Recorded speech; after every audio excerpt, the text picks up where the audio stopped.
দুজনের বিয়ে হচ্ছে। আরে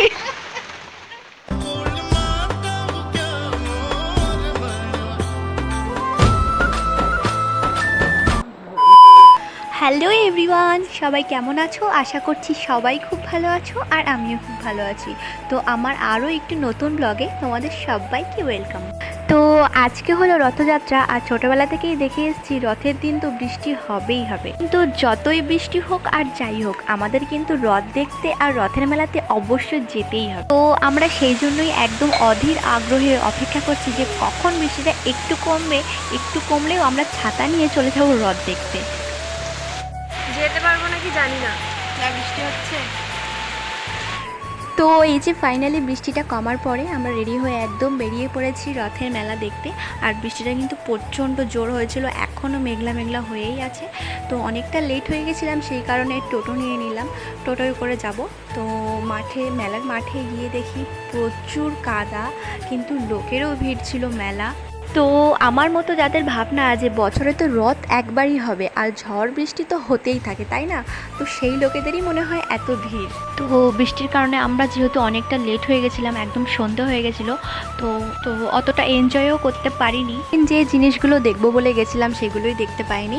তো তারপরে চলে গেলাম দোকানে, পাঁপড় ভাজা জিলিপি খেয়ে চলে গেলাম বাড়ি। তো এই দেখো উল্টো রথের দিনেও কিন্তু বৃষ্টি আরম্ভ হয়ে গেছে, তাই মনে মনে ভাবছি যে সোজা রথের মতো কি উল্টো রথেও সব কিছু মিস করে যাব নাকি। তো যাক, তেমনটা কিছুই হয়নি, যেহেতু বৃষ্টিটা অনেকক্ষণ আগে হয়েছিল, মানে ঠিক দুপুরের দিকে হয়েছিল।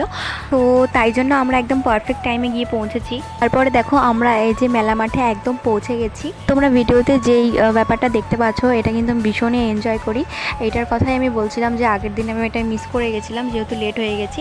তো ওই যে রথের ওখান থেকে চকলেট, বাতাসা, কলা, আরও অনেক বিভিন্ন রকম ফল ছড়ে, তো সেইগুলো মানে কম্পিটিশন করে যে পারবে সে নিয়ে নেবে আগে। এই ব্যাপারটা কিন্তু দারুণ লাগে।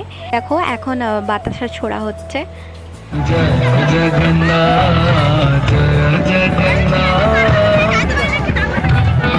তো পুকুর তো একদম কানে বাজনা গেলেই হয়েছে, ও বাজনা শুনলেই একদম দু হাত তুলে নাচতে শুরু করে দেয়, যেমনটা তোমরা ভিডিওতে এখন দেখতে পাচ্ছ।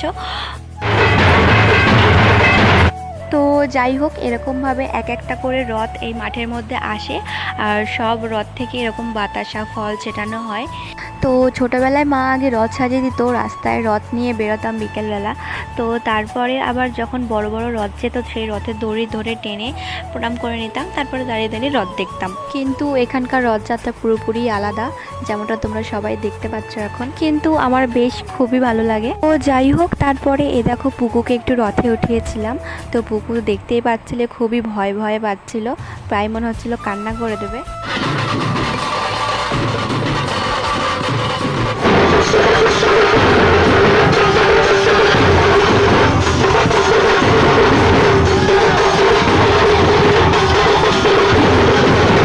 তারপরে একের পর এক রথ ঢুকছিল মাঠের মধ্যে, তারপরে হঠাৎ আকাশটা একদম মেঘলা হয়ে গেল। তো সবাই তড়িঘড়ি করে তাড়াতাড়ি করে বাড়ি যাওয়ার জন্যই লেগে পড়েছে। তো আমাদের তখনও তেমন কিছু খাওয়া দাওয়া করা হয়নি, তো চলে গেলাম আমরা আইসক্রিম খেতে।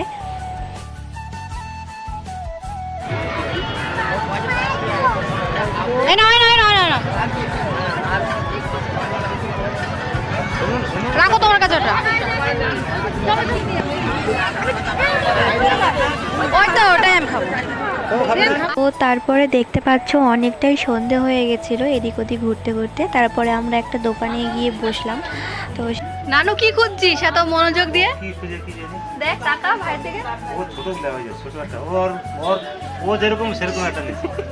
দেখি নানু। তো তারপরে দোকানে গিয়ে তো পুকু মোটামুটি দোকানে হামলা করা চালু করে দিয়েছিল। গিয়েই প্রথমে খেয়ে নিলাম আমরা একটা আলুর চপ, তারপরে খেলাম পাঁপড় ভাজা। আর পুকু তো এখানে গিয়ে এতটা দুষ্টুমি করছিল, তোমাদেরকে কি বলবো, দেখো তোমরা ভিডিও ক্লিপে দেখতেই পাবে। ও ভীষণ বদমাশি করছিল। তো তারপরে ভীষণই মেঘ করেছিল, সেই কারণে ওখানে দোকানে বসে আর খাইনি। তো আমরা জিলিপি আর রোল প্যাক করে নিয়েছিলাম বাড়িতে গিয়ে খাবো বলে। ও দেখো ওদের দোকান থেকে আসতেই চাইছিল না, ওদের দোকান ঝাড় দিয়েই যাচ্ছে। তো তারপরে আর একটা দোকানে ঢুকে সেখানে আলু নিয়ে দৌড়ে পালিয়ে আসছিল। তো আমি বকা দিয়েছি বলে ও ওখানে একদম বসে পড়েছে। তো তারপরে ওর পিপি আবার ওকে ডাকলো ওর ভাজা নিতে। তো তারপর একটু শান্ত হয়েছিল। তো যাই হোক, আজকের ব্লগটা আমি এখানেই শেষ করছি। সবাই ভালো থেকো, সুস্থ থেকো, দেখা হচ্ছে আবার অন্য কোনো ব্লগে।